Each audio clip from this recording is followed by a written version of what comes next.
Hello, good afternoon. Excuse me, slightly croaky. Good afternoon from a rather wet, raining south coast of England. I hope that you are well. Probably is evening for most of you. I hope you've had a good week. It's Friday, I think. Yes, definitely is. It's Friday the whole day today, which is good. Cool. So let's get going. Let me share my screen with you. And show you what we are going to be looking at together for the next hour. Yes. We're going to be looking at reading. Yes, we're going to be looking at reading skills. This isn't attached to just one part of the reading paper. This is a skill which will be useful for each of the three sections and actually for every task that you could be presented with in the exam. This will serve to help you, which is great. So the reading. People find the IELTS reading a little bit stressful. There's a lot of pressure. There's a lot of pressure on you, but honestly, I know this probably sounds like it's easy for me to say, but exams are designed to push you. Of course they are. Otherwise, they wouldn't be worth taking. But they are designed to be passed as well. And I think that's something that we have to remember. Okay, so the exam is a challenge. Yes. Is it impossible to do very well in? No, it's not. And we're going to look at the parts that does sometimes cause a little bit of anxiety, understandably. So I think the main issues that students report as being a bit stressful with the reading exam. First of all, it's the amount of material. It's the amount of text. Those texts are big. I mean, yeah, there's no getting around it. You know, that you do have a lot of material that you need to work with. But I think there are some mistakes that students make a lot. And the first one that I will say is that you are presented with a lot of text to work with, but you don't have to read all of it. You only have to read sections of it. And you're not actually expected to understand everything. And you will hear me today talk about this a lot. Okay? So I will repeat myself. Don't repeat yourself in your speaking or your writing in the IELTS. I'm allowed to because I'm teaching you.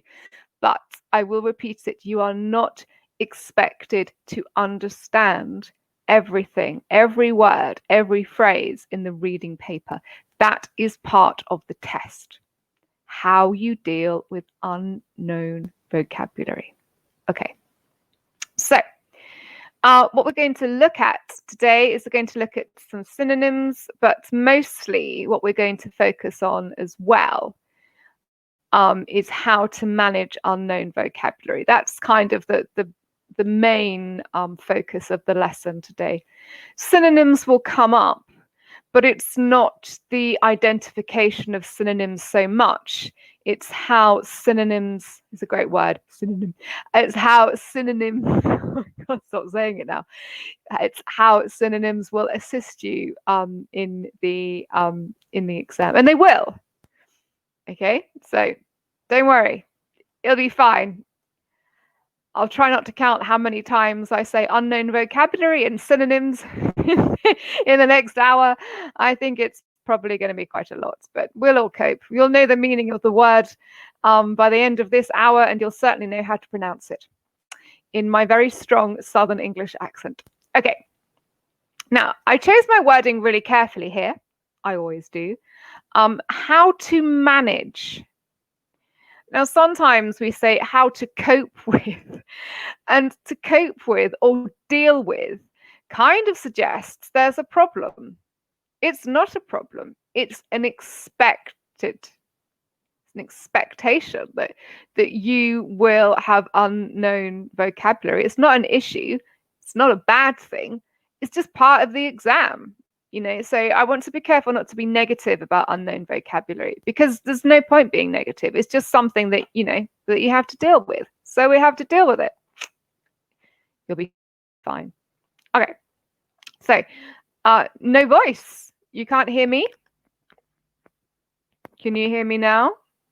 Can you type yes or no?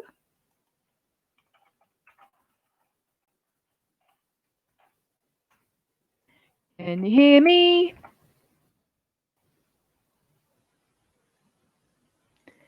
If you can hear me, say yes. And if you can't hear me, say no.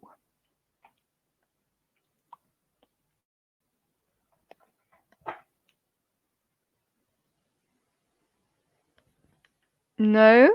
Okay, that's interesting. I'll just check if my microphone's on.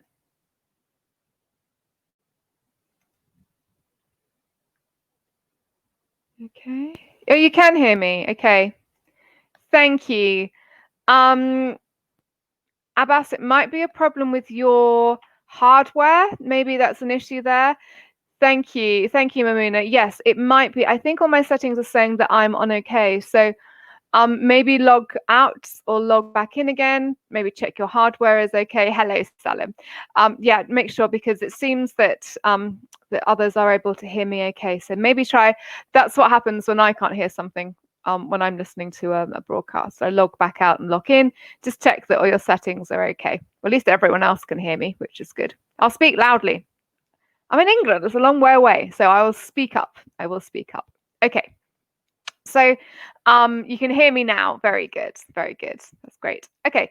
I'm going to I do like to have the camera on, because it's good that you can see me talking to you. But for this little part here, I'm actually going to maximize the PowerPoint, because I want you to be able to read it carefully, because there's quite a lot of information. So I'm just going to disappear. Hello, Max. And when I do this, it goes back to the start, but I'll just have to flick through. Okay, so we're going to go big. You ready? There we are. Okay. So I will come back facially in a second. So we need to think about what we call the context here. Now, the context is kind of the setting, if you like, for the reading. I'm going to read this to you. So when we see a new word in a reading passage, for example, we can often work out what it means or get an idea of what it means by looking at the context in which it appears. So by this, I mean, for example, what is the passage about? What is the sentence about? And what information comes before and after the word? Now, I'm going to repeat myself here. Before and after. Okay. Later in the lesson, we will look at why I want to make it very clear that you need to look after the word as well. Okay. The last sentence here, identifying the meaning of a word from its context is an especially useful skill in the IELTS reading test. Okay. Now, don't go into an IELTS exam expecting to understand every word. It is not going to happen. The texts are chosen because they have vocabulary that is unusual, and the examiners expect you to not have seen it before.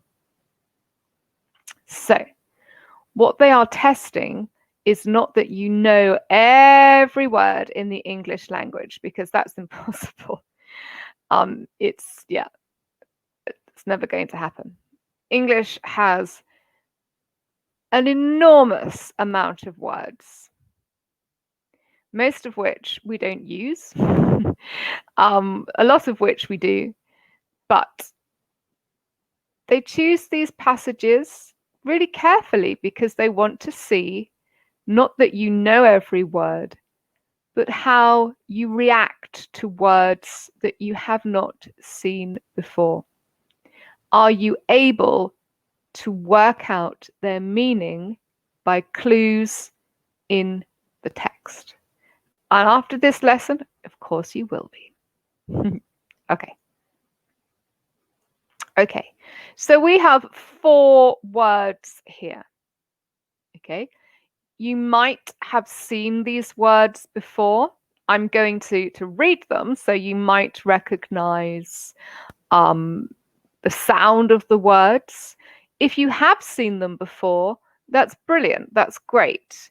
If you haven't, that's kind of better because we're going to do an activity together to try and work out the unknown words here. Okay, so we have 4 words. Nocturnal, sights, coherently, and feet. I'll read them one more time. Nocturnal, sights, coherently, and feet. Okay, just going to come out of the big screen now. Okay. Have you seen any of these words before? Can you just write yes or no in the chat box? Have you seen any of these words before? Yes or no? Doesn't matter. I'm just interested. Have you seen these? Let's have a think. Hi, Win. How are you? Yes, Amara, very good. Good stuff. Amara, which word or words have you seen before? Which ones have you seen before?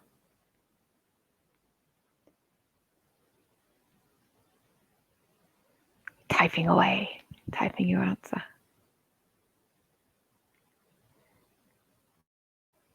No, it's no problem. No problem at all.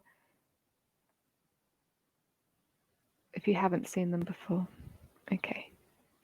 So even if you have coherence, very good. And it's an important word as well. Good job. Okay. So these are words that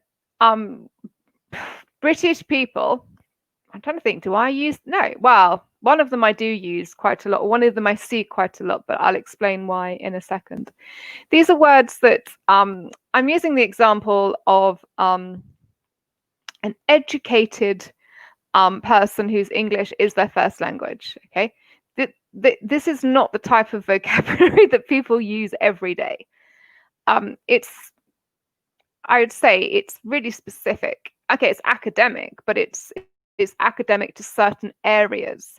So don't worry at all. My hope is that you haven't seen them before, actually. The first one you don't know, but others you know. Max, that's good. One, not knowing one is a good start. Okay. Cool. So I'm going to make it big again because this should show you. I'm going to go back to the beginning, then I'll press the buttons, then we'll get here. Okay, 1 second. All right. So we've got the 4 words here: nocturnal, sights, coherently, and feet. Now, on their own, they don't really, for a lot of people, these just won't mean anything. They're just 4 words. Maybe you've seen them before, maybe not, doesn't matter. Okay. But they should start to make more sense when we look at them in context. So in the setting of a sentence, of a paragraph, of a text. Okay. Okay, I'm going to use my best reading voice here. The remarkable success of Simon Webber's book on owls, bats, foxes, and other nocturnal creatures. A call in the dark is probably not surprising in view of the popularity of his recent TV series. Right, so this word nocturnal. We're going small again, guys. Bear with me. So, the remarkable success of Simon Webber's books on these animals. Owls, bats, foxes. These are all animals, yes. Probably not surprising in view of his recent television series, Night Prowlers. So, let's have a look. Let's get our synonym thinking hats on, okay? Let's have a look at the phrase, first of all. Let's see how it is contained in the phrase. Other nocturnal creatures. Okay, so maybe the word creatures is maybe one that you've seen before. Maybe it isn't. Oh, in Mongolia, it's, oh, wow, it's 12:30. That's commitment. See you soon. I'm here on Tuesdays and Fridays, so come and see me again. It's very nice. So let's have a look here. Nocturnal creatures. You might not have seen creatures before. Doesn't really matter because an owl, bat, and fox, they're all animals. So we're thinking these are animals. But are they a special kind of animal? Yes, they are. They are a special kind of animal because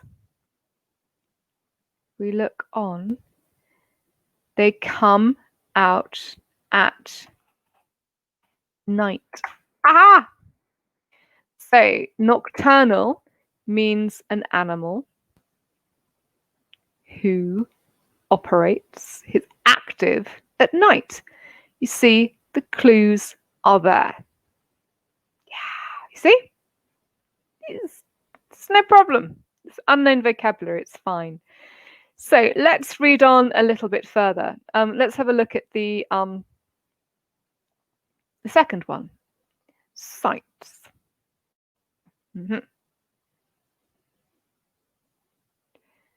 It is a very thorough book by an author. Max, you're doing well.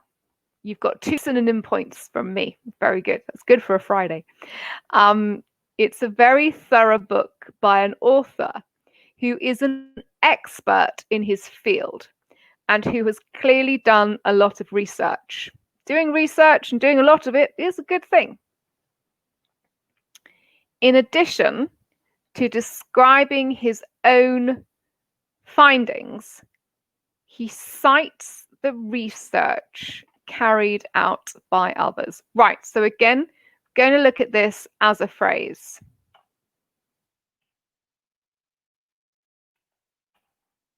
I'm sure my spelling is correct.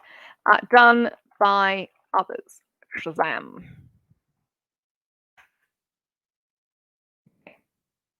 So, even if we are not sure about the meaning, you can use your kind of grammar tools as well. Now, the research here is a noun. It's an object because it's got an article. It's got a definite article. It's got the. So he cites the research done by others. We know that he has written a book. So cite, the meaning of the word cite is, well, the synonym I would use actually. He uses the research. Now, the verb use has a really broad meaning, doesn't it? if I say use something, well, you can use a pen. You can use a pen, you can use research, you can use public transport. But cite is quite specific because it's to do with academic writing. And it's when you use the research, very specific. It's when you use the research of others and you use it to support your own ideas. Okay, so cite means users. Now, Amara, who's just gone because it's 12:30 in Mongolia, that's commitment to the IELTS reading paper. She had seen the word coherently.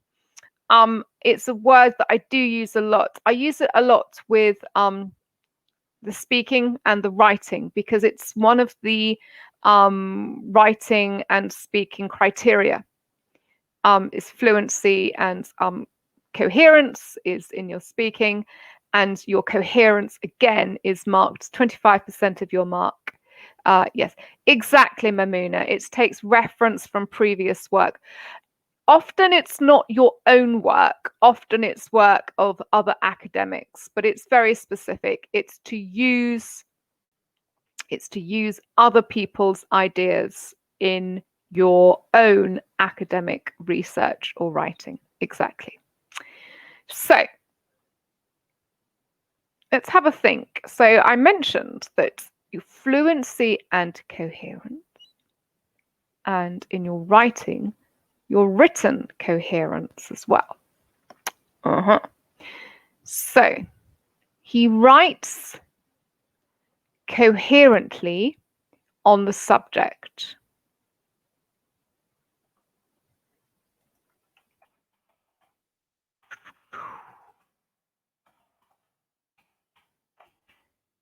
Sorry, it must be so much fun listening to me type. Must be great. So writes coherently on the subject. Now here, and I mentioned it before, we always look before and after. I sort of shout the after as well.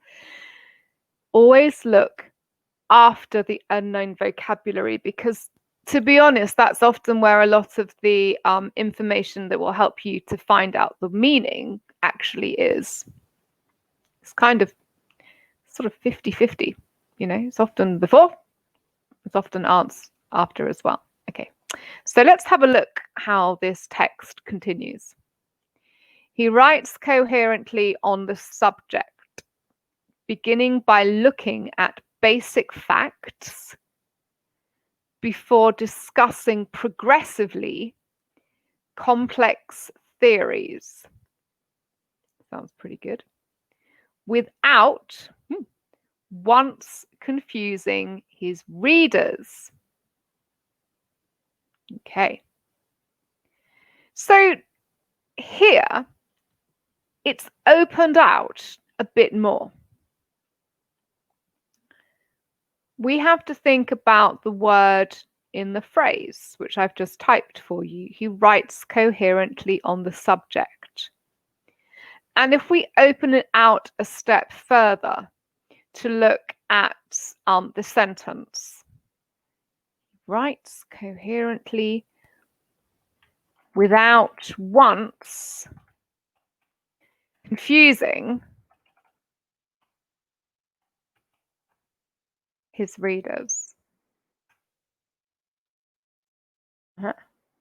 Now, without confusing readers is a positive thing, isn't it? If you are able to write about complex theories without confusing your readers, you're doing pretty well. So, we have to think as well about the rest of the paragraph. Let's think what's suggested about his writing here. So far, it's been very positive. I can't think, and I can't see an example of anything negative in this paragraph about the book. So, to write coherently is a positive way to write.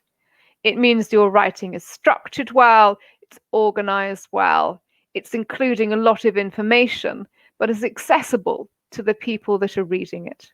Okay, so the reason this is a very good example, and I've included it here, is because you can't just look at the word each side of the unknown word and then expect to get the meaning by some kind of magic process. It's not that easy. You have to make it bigger and bigger in how you take steps to understand it. So you look, yes, you look at the phrase that contains it, and then you look at the sentence. And then, as we've done here, you look at the paragraph. Now, what I do want to say is don't waste time, and it will be wasting your time. If you are not able to work out what the meaning of the word is, please don't spend a lot of your 1 hour reading the sentence over and over and over again, looking at the paragraph, reading the paragraph twice, reading the paragraph 7 times. You don't have time to do that, okay? If there's a word that you don't understand, it is not in any way a big problem, okay? Yes, it's great if you understand it and you can work out the meaning, but it's not a disaster if you can't.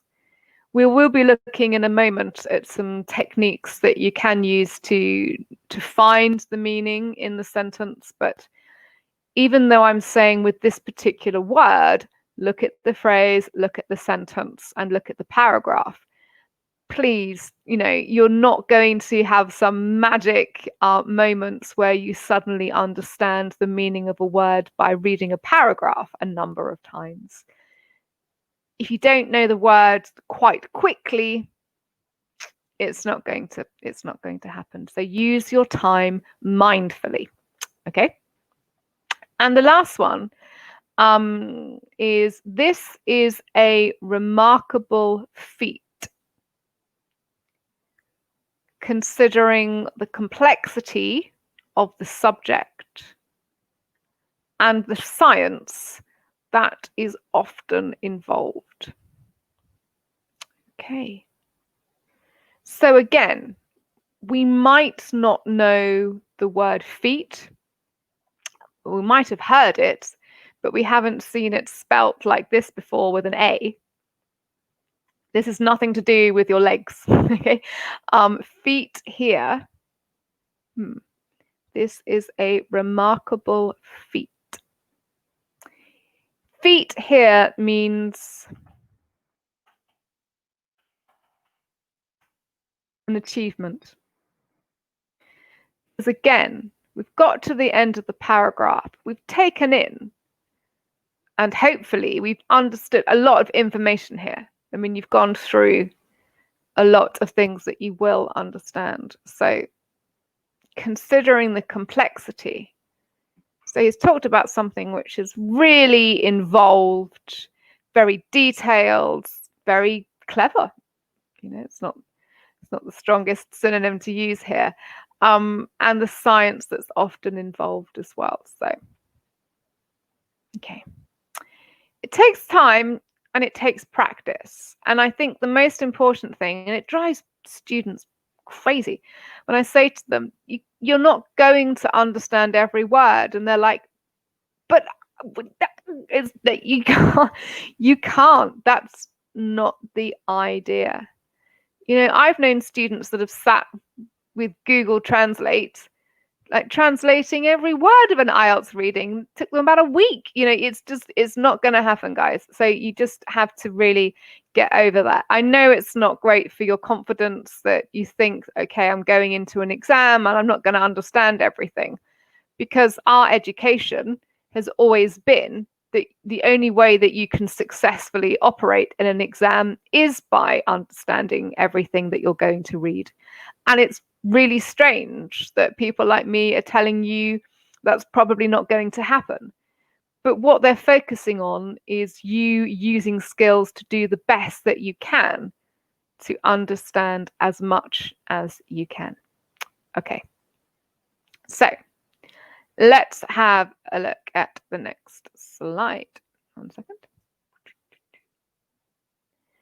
So yeah, I think this is a point that I wanted to make really clear. A lot of books, people like me say reading in context, and you're like, oh yes, that's very important. The context is very important, but then you might not know what that means. You know, and sometimes people don't, you know, like to ask what they don't know. So this is basically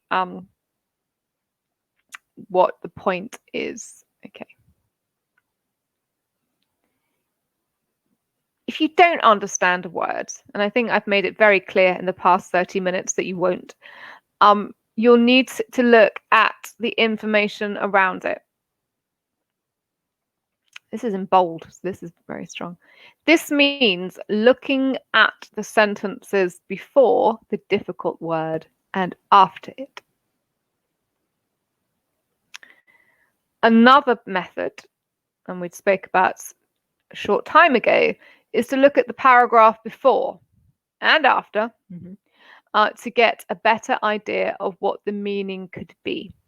The context is the surrounding information in the text or the theme of the text as well. Remember that sentences build together to make a paragraph. Paragraphs build together to make the complete text. So these are not words in isolation. They're all working together to make a full text. Native speakers also have trouble understanding certain words from the reading text in the IELTS. This is absolutely true. Not that I want you to lose confidence in my linguistic abilities, but I am not a scientist. I have no idea about biology. I really don't know certain things about earthquakes or the life cycle of a bee. These are things that I am not expert in. But I am presented, you know, I teach IELTS, I've taught it for a long time. I'm presented with readings about these, and I'm just, when I first started teaching IELTS, I was just like, this is, I don't understand all this. And that's kind of the point as well. What they're trying to do is give you texts that are specific and they are academic. You know, they're the same standard that people who go to university in English-speaking countries will be expected to work with.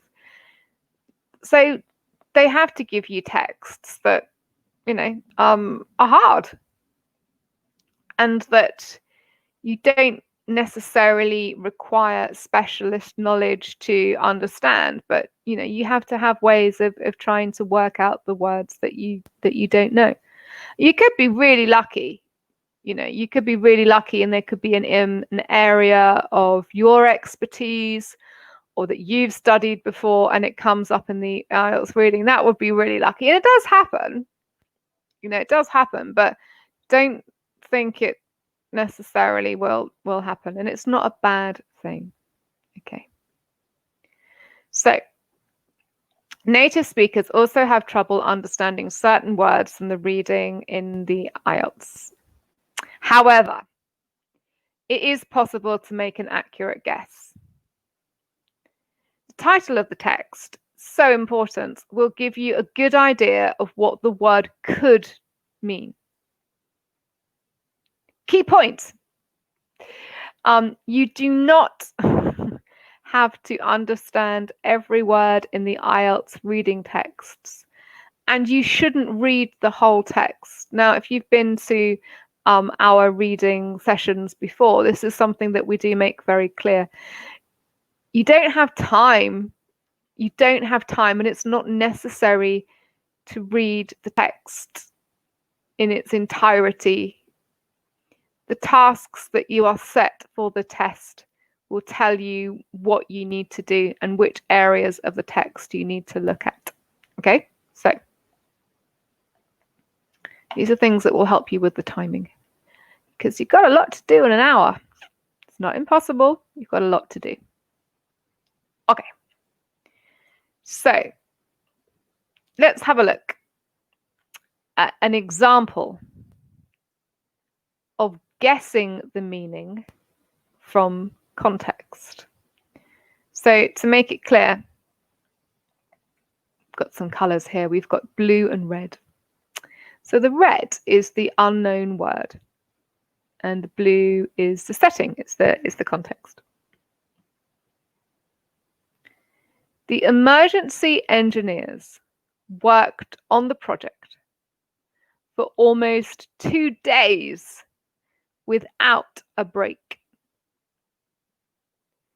By the end of it, all the team were completely drained. So after that, everyone went home and slept for most of the day. Okay. So we haven't got a paragraph. We haven't got a full text here, but this is just to get you thinking about how to identify the meaning. So you don't have to tell me, but just think to yourself, can you guess what drained means here? You probably know anyway. But let's think of some of the questions that you can and should be asking yourself when you're reading and you're trying to understand the meanings. So there's a lot of information here. The emergency engineers worked on the project for almost 2 days. How would you feel if you were working for 2 days without a break? Probably be feeling pretty tired. And if we look after the word as well, so that after that, everyone went home and slept for the rest of the day. So drained means very, very tired. I would say exhausted. It's so tired. Now, our brains do very strange things in exams anyway. Actually, to be honest, our brains do very strange things, full stop. Let's have a look at what can happen. Okay, so we go, emergency engineers worked on the project for almost 2 days. Yeah, I understand that. Great, lovely, great. By the end of it, all the team were completely drained. Drained. I don't know. This is a word I don't know. Oh, what am I going to do? Yeah, and then people spend ages panicking because when we find something, when we see something that we're not sure about, our brains panic. Like, what's going to happen? I'm going to fail the reading. It's going to be terrible. And you just stop. But this is not going to help you. Well, first of all, panicking is not going to help you in any circumstance. But also, as I said before, it's 50-50. 50% of the time, the information that will really help you will be before the unknown word. 50% of the time, the information will be after.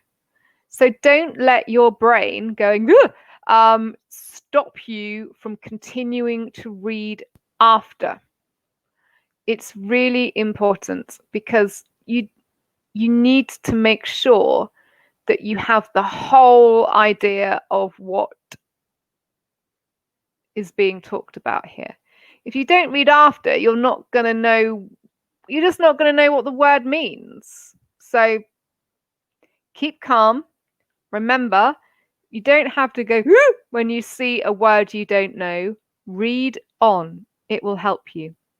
In a moment, we're going to look at some phrases that are often used in the IELTS reading after the exam, which really, really will help you. So please, remember, keep going.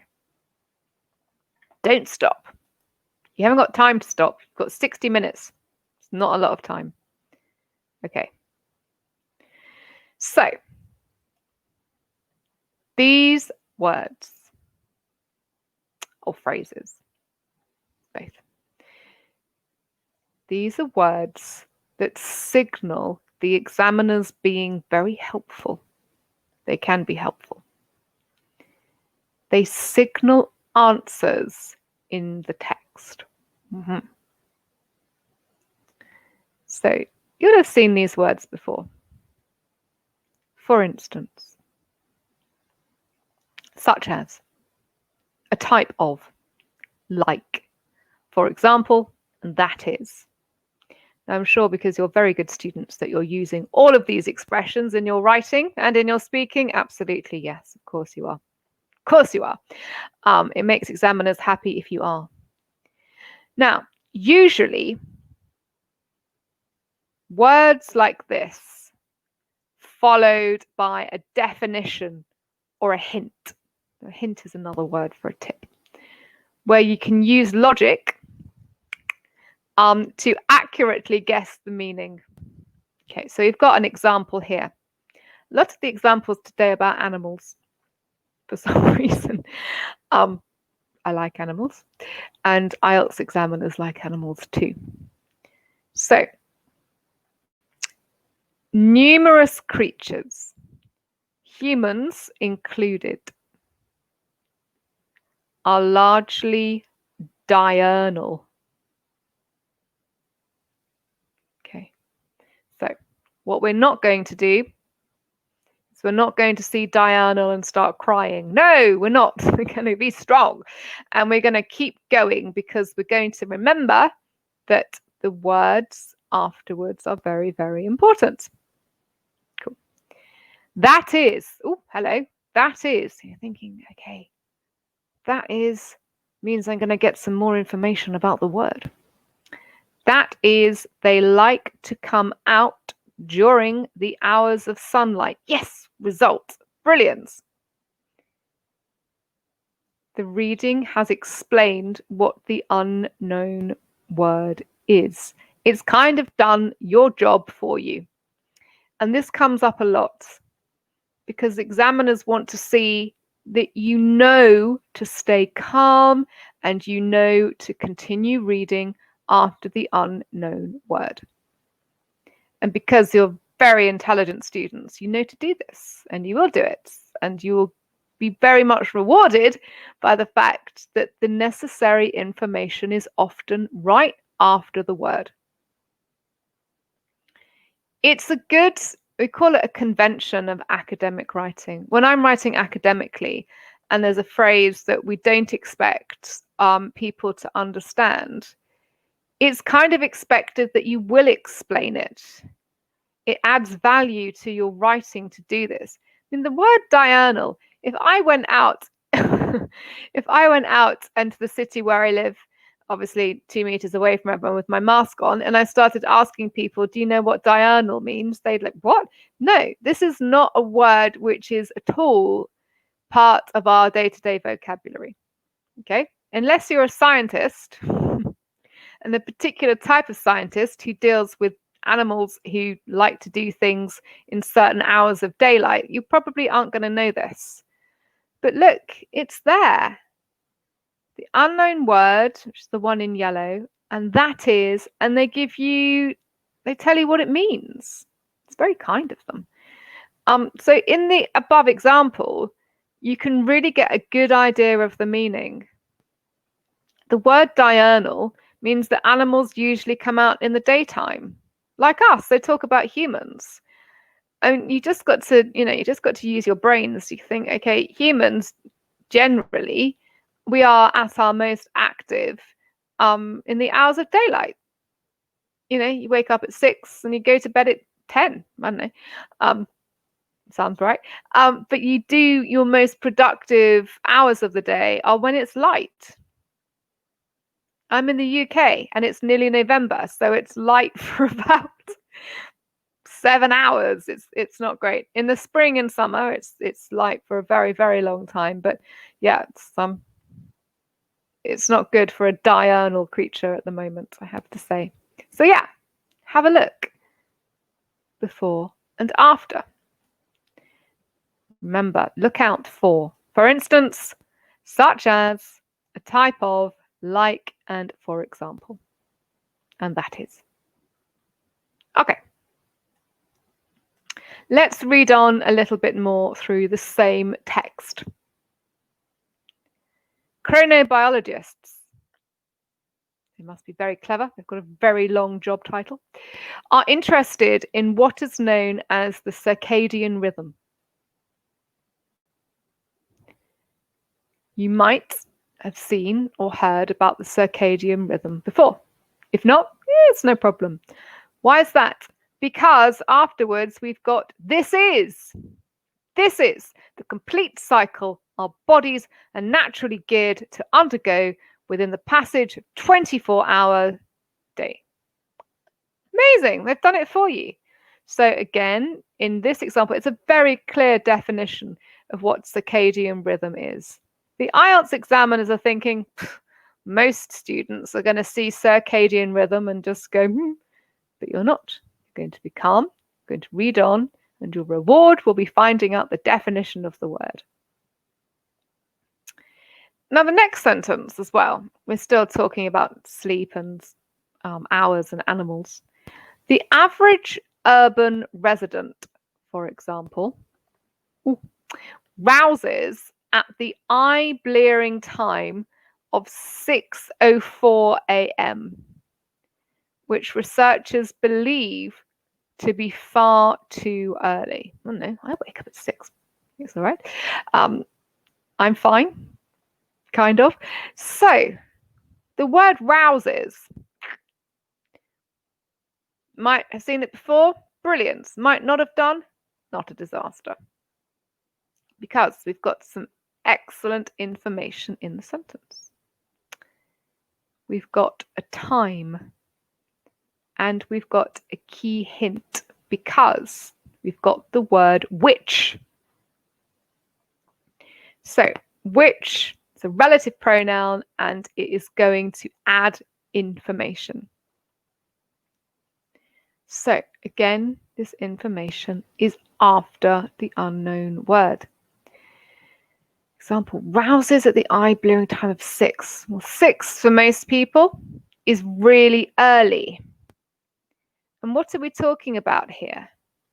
6 in the morning, too early.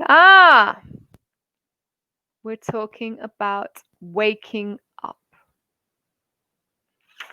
Okay, so again, you've got very clever brains. Just use them. The information is there to be found. Okay, now I'm going to make this screen big because there's a lot of information here. So I'm going to disappear, then I will come back. Okay. 1 second. It's going to start from the beginning, but I'll just quickly whiz through it. 1 second. Shazam. Okay. Okay. So using opposites and synonyms as well. So some words in the text show opposites. And these are words that you should really look out for. You should alert yourself to these words. They're linking words of contrast. Wait, one is even in contrast to. However, although, on the other hand, unlike, and despite. So when we see words like these, we know that the opposite information is going to be included. So often this means there is an antonym. So the antonym is the opposite of a synonym, or opposite phrase, which helps to define unknown words. So let's have a look at this sentence here. The lush vegetation was so beautiful. So even if we don't know what lush vegetation means, we certainly know, and beautiful is a much more usual word. So we know that what's being described is positive. And then we have in contrast to. So in contrast is indicating that something opposite will be following this. So we know we've had a very positive start to the sentence. we've got in contrast to. So the next part of the sentence is going to be the opposite, and it's going to be negative because the start of the sentence was positive. Now we've got a contrasting word in contrast to, and then the next part of the sentence, the parched environment of the surrounding desert, we know that it is going to be the opposite of positive, which is, of course, negative. In the example above, the key phrase in contrast to shows that the two unknown words are opposite when looking at the whole sentence. And you can get a very good understanding of the meaning from doing that. Okay. So that is something which is opposite. Let's have a think about things which are similar. John was infuriated when he heard that he would not be on the team after all his hard work and effort. He had never been so angry. Now, sometimes, because we use it so much, we forget that the word "and" is actually a linking word, but it is. And it doesn't indicate something which is going to be the opposite. It indicates that what's going to follow is going to be the same meaning as what has come before it. So infuriated, maybe you've seen it before, maybe you've heard it before, I don't know, doesn't really matter. But angry, and so angry, is an expression that I'm pretty certain that you will have seen in some way before. So we can see we've got so angry. Before that, we've got and. So we know that the first part of the sentence, the meaning is going to be the same. So infuriated is a synonym of very, very angry. So again, the meaning is there.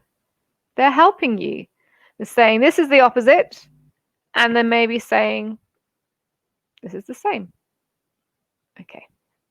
So let's just do a little bit of, okay. Let's just choose a little bit of practice here. Mamuna, I will go back in 1 second. I'll go back to the big screen so you can see it, okay? In 1 second.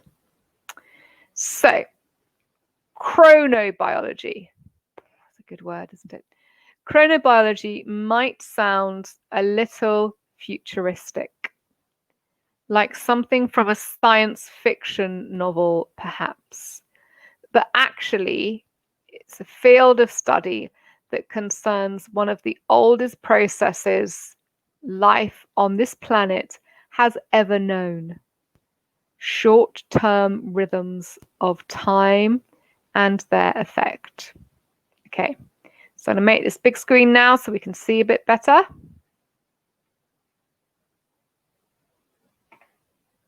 Okay. So what does futuristic mean? What does futuristic mean here? Have a think. Advanced technology? Science fiction technology? Or scientific? So chronobiology might sound a little futuristic, like something from a science fiction novel. Now we've got 3 choices: advanced technology, science fiction technology, or scientific. So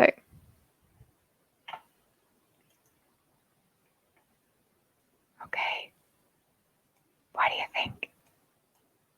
You don't have to tell me.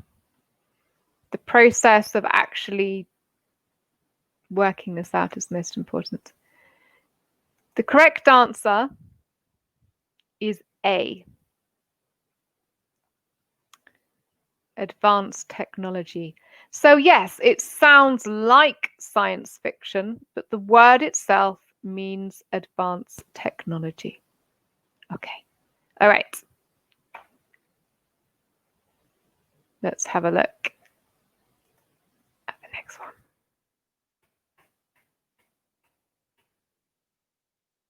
Okay, so let's just do these. Last thing we're going to do, let's do some practice together. This can take many forms. Marine life, for example, is influenced by tidal patterns. Animals tend to be active or inactive, depending on the position of the sun or moon. Numerous creatures, humans included, are largely diurnal. That is, they like to come out during the hours of sunlight. Nocturnal, animals such as bats and possums prefer to forage by night. A third group are known as crepuscular. They thrive in the low light of dawn and dusk and remain inactive at other hours. Okay, so we've got 5 words here. Let's work through them. Number 2, what does marine life mean? Does it mean people living in boats? Animals living in the sea? Or animals that come out at night? I'll just give you some time to think. Marine life. Is it people living in boats? Animals living in the sea? Or animals that come out at night? What do you think? I'll tell you. The answer is B. Because we're focusing on animals here. In the third sentence, yes, we mention humans, but this is not connected to the first sentence where it's specifically about life in the sea. Now, creatures, hopefully you remembered. It wasn't that long ago, it was less than an hour. Number 3, creatures means insects, animals, or all living things. Look after the word. Numerous creatures, humans included. So, the correct answer is C, all living things. Insects, animals, humans, all of us. And number 4, hopefully you should remember this from the start of the lesson. Nocturnal means what? Animals that come out at night, blind animals, or animals that come out in the day. Now again, if we look to the end of the sentence, nocturnal animals such as bats and possums prefer to forage by night. It means it gives us the correct answer of A. It's really easy to get distracted, isn't it? Because you could think, oh, bats, I know bats. Bats are blind, it's going to be, yeah, definitely blind animals. But it says such as bats and possums. It's not saying all animals that can't see. It's just giving an example of one animal who happens to be blind. Not all of them are nocturnal. It's just giving an example. So don't be distracted. Read to the end of the sentence and take in the full meaning. And the last one, crepuscular. What does that mean?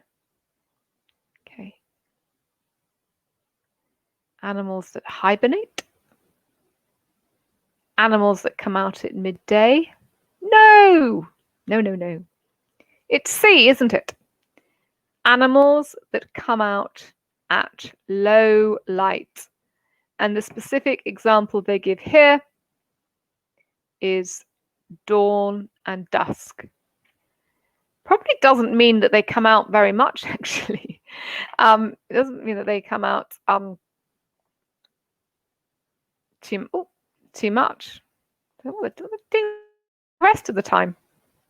They must have must be a very nice life. They come out for about an hour and first thing in the morning when the light's changing, and at the night time, what are they doing for the rest of the day? Who knows? Who knows? Good. Great stuff. Well, thank you very much for keeping me company. It's very helpful to have you here. It's nice to go through the exercises with you. Also, just remember, don't panic. You know, I will say it for one last time, and then I'll stop saying it forevermore. If you're finding in the IELTS reading that there are words that you don't understand, that's the point. Okay? They want to see that you can read on, you can identify words like such as, or linking words which are going to give a contrast like however, but, also, and. Stay calm.